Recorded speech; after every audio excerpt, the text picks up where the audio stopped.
اب 15ویں صدی میں ہم ہیں. اب ایک بات میں کہہ رہا ہوں اور وہ میری ذاتی رائے ہے، گمان، اندازہ، اس میں مجھ سے اختلاف کرنے کا ہر ایک کو حق ہے. میرے نزدیک 15ویں صدی ہجری اب مجدد کامل الامام المہدی سلسلہ تجدید خلافت کی آخری کڑی کے ظہور کا وقت ہے. اس میں مجھے ایک تو قرآن مجید سے اشارہ ملا ہے، اشارہ ہے، میں اسے تفسیر نہیں کہتا. میرے نزدیک قرآن مجید میں چند آیتیں سورہ مدثر کی اور چند آیتیں سورہ انشقاق کی بڑی عجیب ہے. سورہ مدثر کی آیات میں حضور کی آمد کا نقشہ کھینچا گیا ہے. کلا والقمر واللیل اذ ادبر والصبح اذا اسفر انہا لإحدی الکبر نذیرا للبشر لمن شاء منکم ان یتقدم او یتأخر. نہیں، قسم ہے چاند کی. کلا والقمر واللیل اذ ادبر، اور رات کی جبکہ وہ پیٹھ موڑ لے جانے لگے اور صبح کی جبکہ وہ روشن ہو جائے. حضور سے پہلے 600 برس ایسے گزرے ہیں دنیا میں کہ نبوت کا سورج نہیں تھا. بس چاند جیسے مستعار روشنی چاند کی ہوتی ہے تو سابقہ انبیاء کی مستعار روشنی تو کوئی دنیا میں تھی، دھندلی دھندلی جیسی چاند کی ہوتی ہے، لیکن وہ سورج نہیں تھا. لیکن اب وہ رات ختم ہو رہی ہے، وہ لیل اذ ادبر جا رہی ہے. محمد صلی اللہ علیہ وسلم کا سورج، یہ شمس نبوت و رسالت طلوع ہو گیا. والصبح اذا اسفر انہا لإحدی الکبر. بہت بڑی باتوں میں سے ایک بات ہے جو ہوئی ہے، وہ معمولی واقعہ نہیں ہے. احدی الکبر، یہ تاریخ انسانی کے عظیم ترین واقعات میں سے ہے بعثت محمدی. نذیرا للبشر، پوری نوع انسانی کے لیے نذیر بن کر آئے. یہ تو ہے حضور کا معاملہ. لیکن اب جو معاملہ ہونا ہے دوبارہ، اس لیے کہ خلافت علی منہاج النبوت دوبارہ اب قائم ہوگی انشاءاللہ. حضور کے بعد میں آپ کو بتا چکا ہوں، خلافت راشدہ ختم ہونے کے بعد سے زوال زوال زوال زوال زوال زوال زوال زوال زوال، تھوڑا سا 2.5 سال کا 2 سال کا وقفہ آیا ہے حضرت عمر بن عبدالعزیز کا، ورنہ زوال زوال زوال زوال زوال. اگرچہ اس زوال کو 1000 سال لگے ہیں. یہ عمارت جو محمد نے بنائی تھی ایک دن میں نہیں گر گئی صلی اللہ علیہ وسلم. کھنڈر بتا رہے ہیں عمارت عظیم تھی. 1000 سال کے بعد پھر یورپ کے سیلاب نے آ کر اس کو گرایا ہے اور ختم کیا ہے. ورنہ 1000 سال تک سطوت و شوکت کے ساتھ امت مسلمہ تو موجود رہی ہے، چاہے اسلام جو ہے وہ حکومت کی سطح پر موجود نہیں تھا. بہرحال اب جو اس کا دور آیا ہے دوبارہ خلافت علی منہاج النبوہ کا دور، اس کا نقشہ سورہ انشقاق میں کھینچا گیا ہے. فلا اقسم بالشفق. اب دیکھیے سورج غروب ہو گیا. حضور کی بعثت کے وقت وہ سورج رسالت طلوع ہوا تھا، اب وہ سورج غروب ہو چکا ہے. سورج کے غروب ہونے کے بعد صرف روشنی رہ جاتی ہے شفق کی، سرخ سی، بس وہی باقی رہ گئی. اور باقی کیا رہ گیا؟ بدا الاسلام غریبا ویسعود کما بدا فطوبی للغرباء. فلا اقسم بالشفق واللیل وما وسق. رات کی سی تاریکی ہے اور جو کچھ اس نے اپنے اندر جمع کر لیا ہے. والقمر اذا اتسق، اور قسم ہے چاند کی جبکہ وہ بھر جائے. پورا بھرتا ہے کتنے دنوں میں؟ 14 دن میں. اور 14 صدیوں کے بعد اب پہلی صدی کا جس نے کہ تجدید کامل کی عمر بن عبدالعزیز، 14 صدیوں کے بعد اب 15ویں صدی میں الامام المہدی کے ظہور کا وقت قریب ہے. اب جو کچھ مجھے حضرت امام المہدی کے بارے میں کہنا ہے، دوبارہ اپنی بات دہرا رہا ہوں، یہ میرا ذاتی گمان ہے، اختلاف کیا جا سکتا ہے. میرا گمان یہ ہے کہ یہ اب جو مجدد آئیں گے وہ حضرت مہدی ہوں گے. پہلی بات تو یہ جان لیجئے کہ مہدی 2 ہیں، ایک شیعوں کے مہدی، ایک سنیوں کے مہدی. ان میں بڑا فرق ہے. شیعہ حضرات مہدی کو مانتے ہیں، وہ ان کے 12ویں امام ہیں. ان کے عقیدے کے مطابق انہیں پیدا ہونے کے فوراً بعد اس اندیشے سے کہ انہیں قتل کر دیا جائے گا ایک غار میں چھپا دیا گیا تھا. تقریباً 1200 برس سے وہ اس غار کے اندر ہیں، وہ روپوش ہیں، چھپے ہوئے ہیں، اسی لیے انہیں امام غائب کہا جاتا ہے، اور اب ان کا انتظار ہو رہا ہے، اس لیے انہیں امام منتظر بھی کہا جاتا ہے۔ اس لیے شیعوں کے دارالعلوم جو ہوتے ہیں، دارالعلوم المنتظر، وہ اس لیے کہ ان کا انتظار کیا جا رہا ہے۔ تو یہ ہے، اب وہ ان کا خیال ہے کہ آخری دور میں، آخری زمانے میں وہ ظاہر ہو جائیں گے، غار سے نکل آئیں گے۔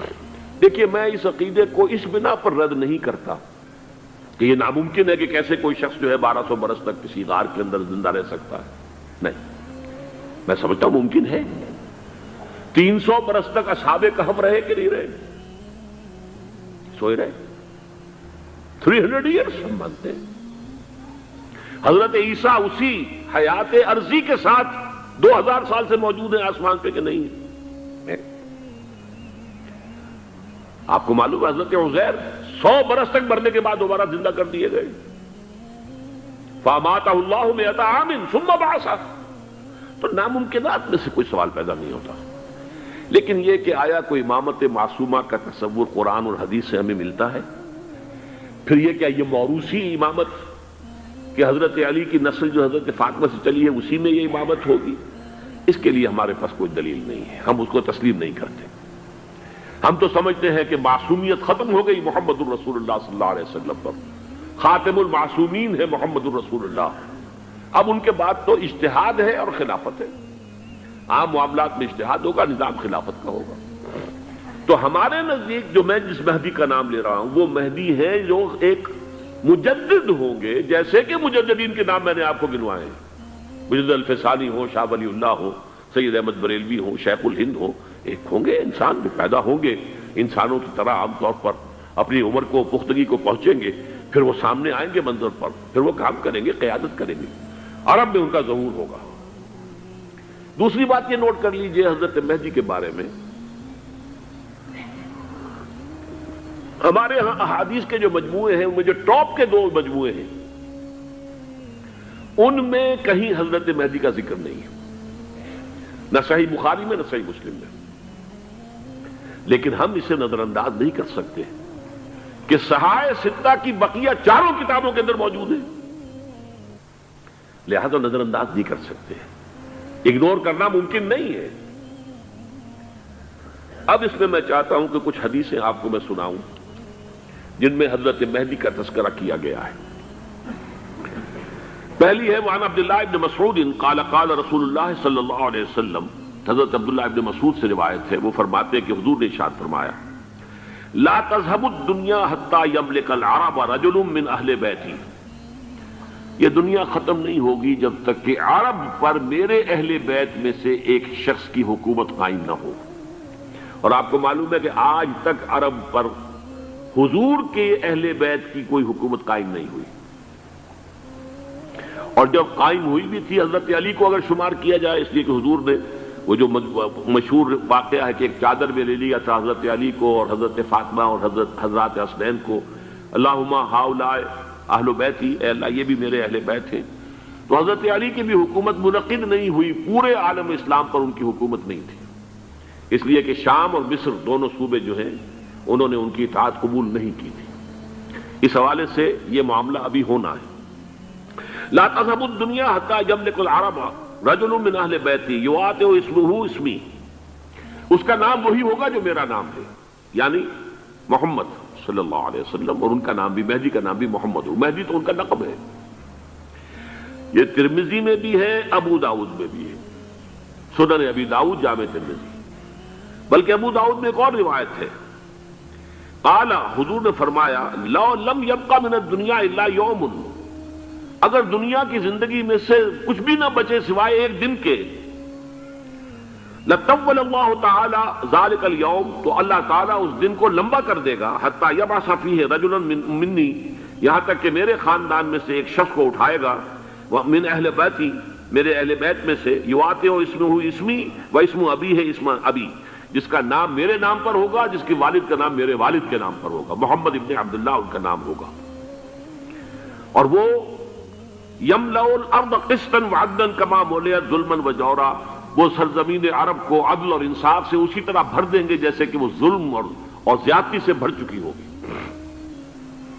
دوسری روایت ہے حضرت ابو سعید خدری رضی اللہ تعالی عنہ سے، حضور نے فرمایا المہدی منی اجل الجبہۃ اقن الانف یملأ الارض قسطا وعدلا کما ملئ ظلما وجورا یملک 7 سنین، رواہ داؤد، کہ مہدی مجھ میں سے ہوں گے بڑی روشن پیشانی والے اور بڑی کھڑی ناک والے، وہ زمین کو بھر دیں گے انصاف سے اور عدل سے، جیسے کہ وہ ظلم سے بھری ہوئی ہوگی، اور وہ 7 برس تک حکومت کریں گے۔ عرب میں خالص خلافت علی منہاج النبوہ کا نظام حضرت مہدی کے ہاتھوں قائم ہوگا اور 7 برس تک قائم رہے گا عرب کے اندر۔ اس کا اگلا مرحلہ میں بعد میں بیان کروں گا۔ تیسری روایت، اور اس کو میں اس لیے خاص طور پہ سنا رہا ہوں کہ اس میں وہی الفاظ آئے ہیں جو میں نے ابتدا میں حدیث آپ کو سنائی تھی، اس کے الفاظ ہیں۔ عن ابی سعید قال ذکر رسول اللہ صلی اللہ علیہ وسلم بلان یصیب هذه الامہ حتی لا یجد الرجل ملجا یلجا الیہ من الظلم۔ حضور نے ذکر فرمایا کہ ایک دور ایسا آئے گا انتہائی ابتلا اور آزمائش اور مصائب کا کہ کسی شخص کو کوئی سر چھپانے کی جگہ نہیں ملے گی اس ظلم سے اپنے آپ کو بچانے کے لیے۔ فَيَبْعَثُ اللَّهُ رَجُلًا مِّنْ عِتْرَتِي وَأَهْلِ بَيْتِي، تو پھر اللہ میرے خاندان میں سے، میرے اہل بیت میں سے اٹھائے گا ایک شخص کو، فَيَمْلَأُ بِهِ الْأَرْضَ قِسْطًا وَعَدْلًا، اور اس کے ذریعے سے اللہ تعالیٰ زمین کو عدل و قسط سے بھر دے گا۔ يَرْضَى عَنْهُ سَاكِنُ السَّمَاءِ، یہ وہی الفاظ آ گئے، اب اس سے پھر راضی ہو جائیں گے آسمانوں میں رہنے والے بھی، وَسَاكِنُ الْأَرْضِ، اور زمین میں رہنے والے بھی۔ لا تدع السماء من قطرها شيئا الا ثبته، آسمان اپنا ایک قطرہ بھی نہیں روکے گا مگر یہ کہ اس کو زمین کے اوپر نثار کر دے گا، بارش کی شکل میں گرا دے گا۔ ولا تدع الارض من نباتها شيئا الا اخرجته، اور زمین اپنی پیداوار میں سے کوئی شے نہیں چھپائے گی، نہیں روکے گی مگر اس کو ظاہر کر دے گی۔ چوتھی حدیث جو ہے وہ حضرت ام سلمہ سے رضی اللہ تعالی عنہ قال سمعت رسول اللہ صلی اللہ علیہ وسلم یقول المہدی من عترتی من اولاد فاطمہ، رواہ ابو داؤد، یہ بھی سنن ابو داؤد کی روایت ہے۔ حضور نے فرمایا مہدی میرے خاندان سے، میرے اہل بیت سے ہوں گے، یعنی اولاد فاطمہ میں سے، اور تفسیر اس کی آتی ہے کہ حضرت حسن کی اولاد میں سے ہوں گے۔ پانچویں حدیث میں آپ کو سنا رہا ہوں، اور اس میں ایک عجیب مشابہت آپ کے سامنے آئے گی حضرت عمر بن عبدالعزیز کے ساتھ، یہ اول اور آخری کڑی کے درمیان مشابہت۔ عن علی رضی اللہ تعالی عنہ، یہ حدیث جو ہے مسند احمد ابن حنبل میں بھی ہے اور سنن ابن ماجہ میں بھی ہے۔ قال قال رسول اللہ صلی اللہ علیہ وسلم المہدی منا اہل البیت یصلح اللہ فی لیلۃ، مہدی ہم میں سے ہوں گے، ہمارے اہل بیت میں سے، اور اللہ ایک ہی رات میں ان کی اصلاح کر دے گا۔ یعنی وہ پہلے سے کوئی زیادہ روحانی یا دینی کوئی اس طرح کی شخصیت نہیں ہوں گے، لیکن ایک ہی رات میں اللہ تعالیٰ ان کی سیرت و کردار کے اندر انقلاب عظیم برپا کر دے گا۔ جیسے کہ میں نے عرض کیا تھا آپ سے کہ عمر بن عبدالعزیز کی زندگی میں انقلاب عظیم آیا ہے، خلافت کا بوجھ پڑتے ہی کہاں وہ خوش باش اور خوش لباس اور خوش خوراک، وہ شہزادہ ٹھاٹ باٹ والا، جاگیر والا، گورنر کا بیٹا اور خود گورنر، اور کہاں یہ کہ اس کی وہ درویشی جو میرے نزدیک واللہ عالم، ڈرتے ڈرتے کہہ رہا ہوں، میرے نزدیک وہ حضرت ابو بکر، حضرت عمر اور حضرت علی کی درویشی کو بھی مات دے گئی۔ لیکن کنٹراسٹ بہت شدید ہے، وہاں جو بھی کچھ تھا وہ تدریجاً آیا تھا، ہوتے ہوتے ہوتے ایک انتہا، اور یہاں سڈن آیا۔ چھٹی حدیث، عن انس سمعت رسول اللہ صلی اللہ علیہ وسلم یقول نحن ولد عبد المطلب سعادت اہل الجنہ، ہم عبد المطلب کی جو اولاد ہیں اور نسل ہیں، ہم جنت کے سردار ہیں۔ اور پھر آپ نے نام گنوائے ہیں، انا وحمزۃ وعلی وجعفر والحسن والحسین والمہدی، میں خود اور حضرت حمزہ بنو عبد المطلب میں سے، عبد المطلب کے بیٹے، اور علی اور جعفر حضرت علی کے بھائی جعفر طیار، اور حسن اور حسین حضرت فاطمہ کے لخت جگر حضرت علی کے بیٹے، والمہدی، اور آخر میں جا کر پھر مہدی۔ اب میں آپ کو ایک حدیث سنانے چلا ہوں جس میں ایک عجیب نقشہ سامنے آتا ہے کہ یہ مہدی جب ظاہر ہوں گے تو کس طور سے ظاہر ہوں گے، ان کے ظہور کی کیفیت کیا ہوگی، کیف یظہر۔ یہ روایت ہے حضرت ام سلمہ سے رضی اللہ تعالی عنہا، حضور کی زوجہ محترمہ ہے، فرماتی ہیں ام سلمہ عن النبی صلی اللہ علیہ وسلم قال یکون اختلاف عند موت خلیفۃ، موت خلیفۃ، حضور نے فرمایا ایک خلیفہ کی موت پر اختلاف واقع ہو جائے گا، خانہ جنگی ہو جائے گی۔ فَيَخْرُجُ رَجُلٌ مِّنْ أَهْلِ الْمَدِينَةِ حَارِبًا إِلَىٰ مکہ، پھر مدینے کے لوگوں میں سے ایک شخص نکلے گا، بھاگے گا اور جا کر پناہ لے گا اور چھپ جائے گا مکے میں۔ فَيَأْتِيهِ نَاسٌ مِّنْ أَهْلِ مکہ، پھر اس کے پاس آئیں گے اہل مکہ، مکہ کے لوگ، فَيُخْرِجُونَهُ، اور اسے نکالیں گے، جہاں وہ چھپے ہوئے ہوں گے وہاں سے نکالیں گے۔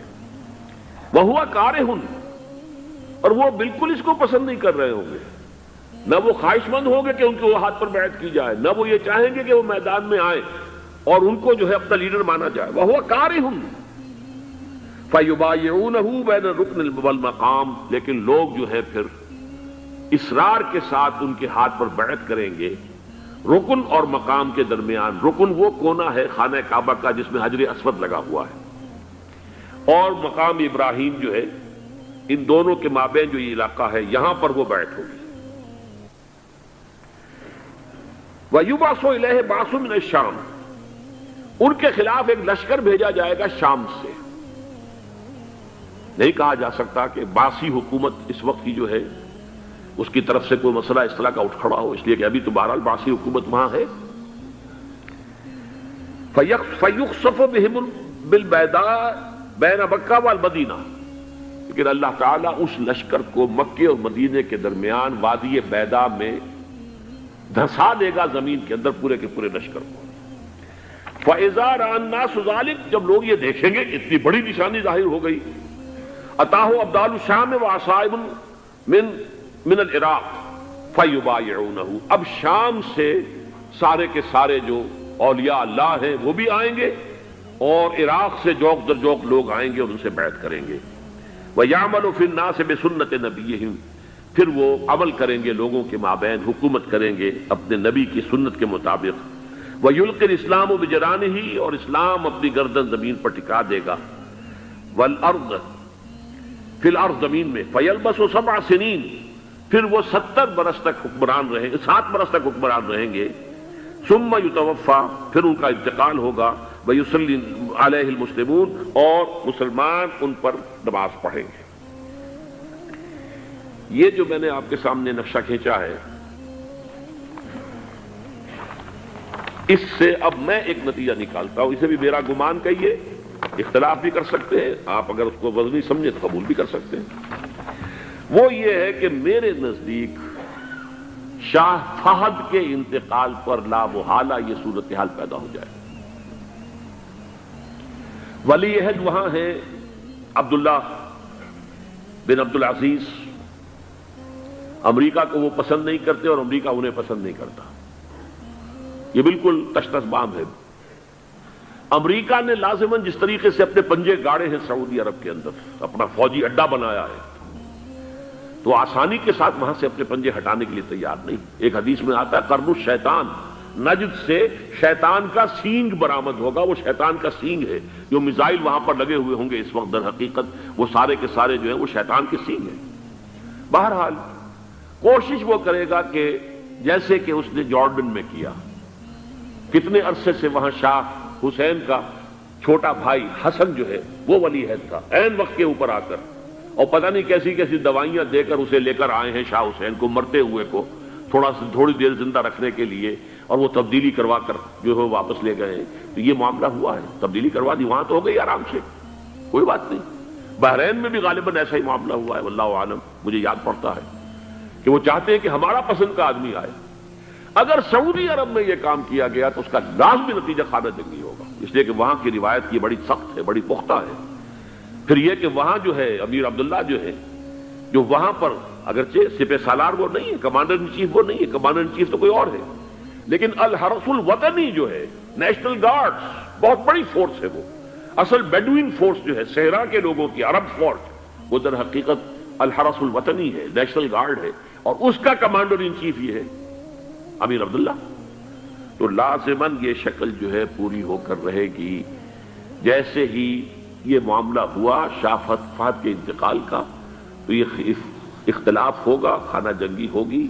پھر کوئی اللہ کا بندہ جو ہوگا، میرے نزدیک، میں آج سے کوئی 6-7 سال پہلے سالانہ اجتماع تھا تنظیم اسلامی کا راولپنڈی میں، میں نے اس وقت وہاں کہا تھا، اس سے ذرا اخبارات میں بھی کچھ وہ کنٹروورسی آئی تھی کہ میرے نزدیک امام مہدی پیدا ہو چکے ہیں، ان کے ظہور کا وقت قریب ہے. اور اس کی تھوڑی سی بات میں مجھے معلوم ہوا کہ جین ڈکسن غالباً نام ہے امریکن اس کا، جس نے یہ پیشن کوئی خبر دی تھی کہ 1962 میں عالم عرب میں ایک بچہ پیدا ہوا ہے کہ جو وہاں کا نقشہ بدل کر رکھ دے گا. یہ جین ڈکسن کی غالباً پیشن گوئی ہے. بہرحال مجھے اس کی پیشن گوئی سے کوئی دلچسپی نہیں ہے. میں تو جو احوال دیکھ رہا ہوں، یعنی اسرائیل کا قائم ہو جانا اور اس کے بعد اب یروشلم کا مسلمانوں کے ہاتھوں سے نکل جانا، اور اب گویا کہ وہ الملحمۃ العظمیٰ جو ہے تلی کھڑی ہے، کسی بھی وقت جو ہے یہ جو ہے وہ لاوا پھٹ سکتا ہے، آتش فشاں پھٹ سکتا ہے. تو یہ تمام حالات ایسے ہیں کہ جن کی وجہ سے میں سمجھتا ہوں کہ ایک تو جو قرآن مجید کے اشارات میں نے آپ کو بتائے، 14 صدیاں 14 دن میں چاند کا پورا ہونا، والقمر اذا اتسق، 14 دن میں 14ویں کا چاند. اسی طرح اب یہ 14 صدیوں کے بعد یہ صدی جو 15ویں صدی ہے، یہ در حقیقت ظہور امام مہدی کی صدی ہے. لیکن یہ کہ امام مہدی کی حکومت قائم کرنے کے لیے کون لوگ آئیں گے؟ عرب جو ہیں وہ اندر سے کھوکھلے ہو چکے ہیں. عیاشی نے، دولت نے، پیسے نے، دولت، پیسہ، عیاشی، اس کی وجہ سے کھوکھلے ہو چکے ہیں. یہاں میں آپ کو 2 حدیثیں سنانا چاہتا ہوں.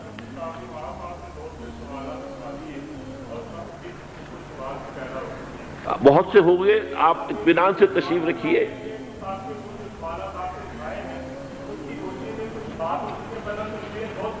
بہت ہوگی، بات ہوگی، آپ اس طرح صبر سے سن لیجئے. میں اب تقریباً اپنی گفتگو کے اختتام تک پہنچ رہا ہوں.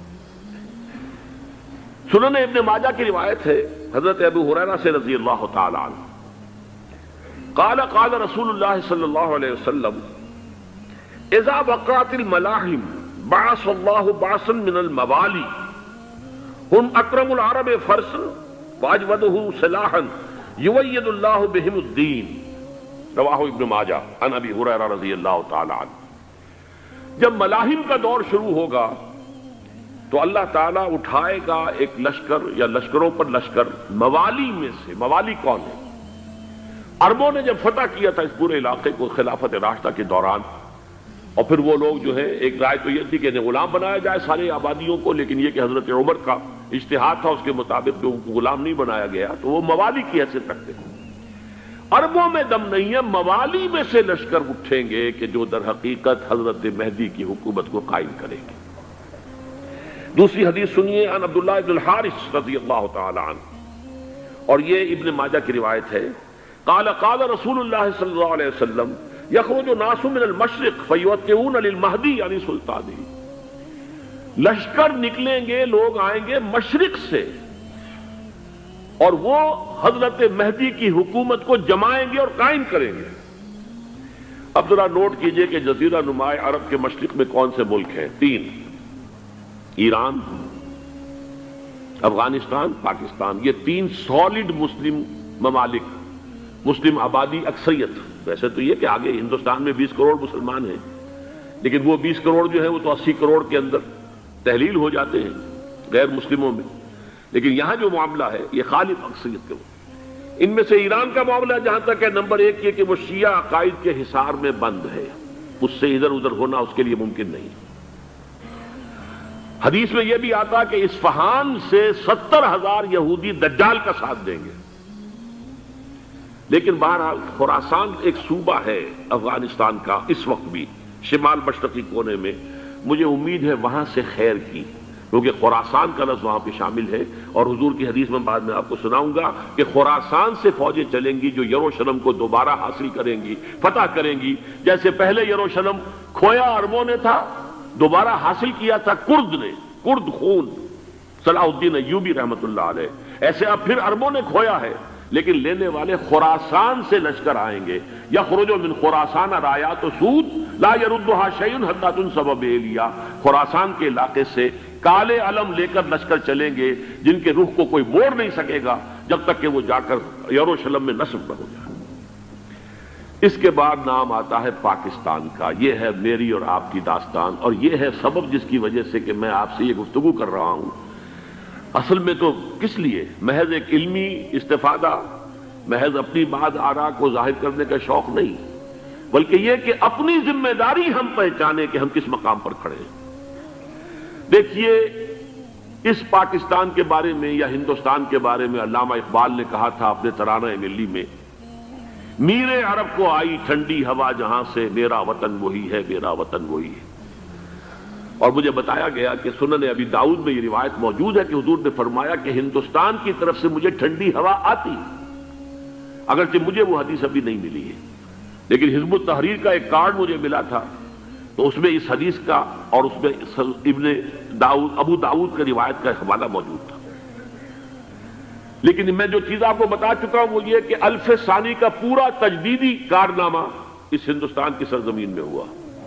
مجدد الف ثانی شیخ احمد سرندی، شاہ ولی اللہ دہلوی، سید احمد بریلوی، وہ تو ہمارے پاکستان میں آ کر جو ہے ان کا خون جذب ہوا ارض پاکستان میں. پھر شیخ الہند مولانا محمود حسن.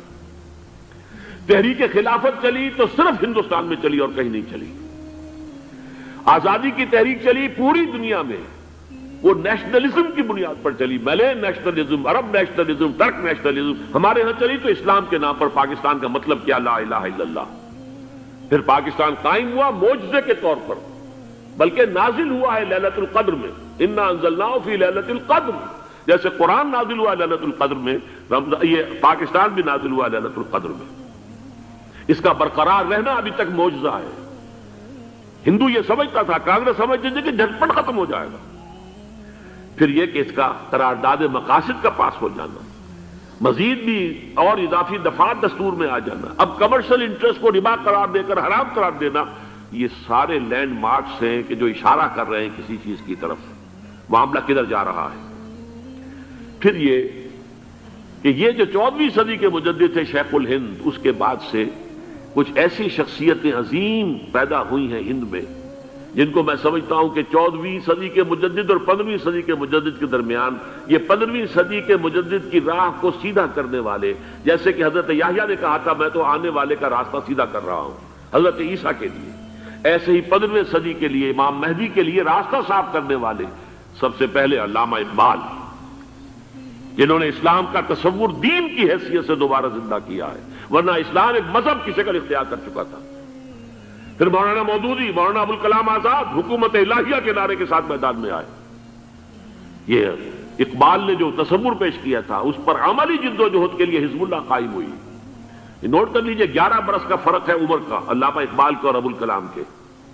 اور 1913 میں جب حزب اللہ قائم کی ہے اس وقت علامہ اقبال کی ملی شاعری اپنے عروج کو پہنچ چکی تھی. پھر یہ کہ علامہ اقبال کے بعد تعبیل جو ہے اس کام کی وہ ابوالکلام نے کی، لیکن روایتی علماء کی شدید مخالفت کی وجہ سے وہ بددل ہو کر چھوڑ گئے، کانگریس میں شامل ہو گئے، بساط جو ہے حزب اللہ کی انہوں نے لپیٹ دی. پھر مولانا مودودی آئے، انہوں نے وہ ڈور جو ہے اس کا سرا تھاما، جماعت اسلامی قائم کی حکومت الہیہ ہی کے قیام کے لیے. اگرچہ میرے نزدیک یہ کہ وہ انتخابی اور ایک قومی سیاست کی ایک جماعت بن کر پاکستان میں جو ہے دلدل میں پھنس گئی ہے، اب ہم اس کی کوشش کر رہے ہیں تنظیم اسلامی اور یہ تحریک خلافت جس کے تحت یہ جلسہ ہو رہا ہے. یہ ساری چیزیں وہ ہیں کہ آپ کو سوائے پاکستان کے اور کہیں نہیں ملیں گی پوری دنیا میں. معلوم ہوتا ہے کہ پاکستان کو بہت بڑا رول پلے کرنا ہے اس میں، اور اس کے ساتھ اب جمع کر لیجئے افغانستان کی عمارت افغانستان، اسلامی عمارت افغانستان قائم ہو چکی ہے. یہ پچھلے 20 سالوں میں جو کچھ وہاں ہوتا رہا ہے اس سے پہلے تصور نہیں ہو سکتا تھا. کابل جو ہے وہ تو جیسے پیرس کا تمدن تھا ویسے کابل کا تھا، وہی لباس، وہی سکرٹس. یہاں جب آئے تھے شاہ ظاہر شاہ سرکاری دورے پر تو ان کی جو ملکہ صاحبہ تھی ان کے ساتھ وہ سکرٹ میں ملبوس تھی. کابل جو ہے وہ بالکل ایک پیرس کی طرح کا شہر تھا. آج کابل جو ہے جا کر دیکھیے، علامہ اقبال کے فرزند بھی دیکھ کر آئے ہیں، تو اگرچہ وہ خود میں سمجھتا ہوں کہ خاصے انہیں آپ لبرل کہیں، آزاد خیال کہیں، لیکن اس درجے متاثر ہو کر آئے تھے کہ انہوں نے یہ کہا افغانستان میں جو میں نے حالات دیکھے ہیں کہ اگر 2-4 اور مسلمان ملکوں کے اندر یہ نظام قائم ہو جائے تو پوری دنیا مسلمان ہو جائے گی۔ یہ سب کچھ کیسے ہو رہا ہے؟ یہ آنے والے دور کی جھلکیاں ہیں۔ Coming events are casting their shadows before. یہ سب بتا رہے ہیں کہ پاکستان افغانستان کو مل کر اس میں کوئی عظیم رول پلے کرنا ہے۔ اور اس کے ضمن میں اب میں علامہ اقبال کے بارے میں آخری بات کہہ رہا ہوں۔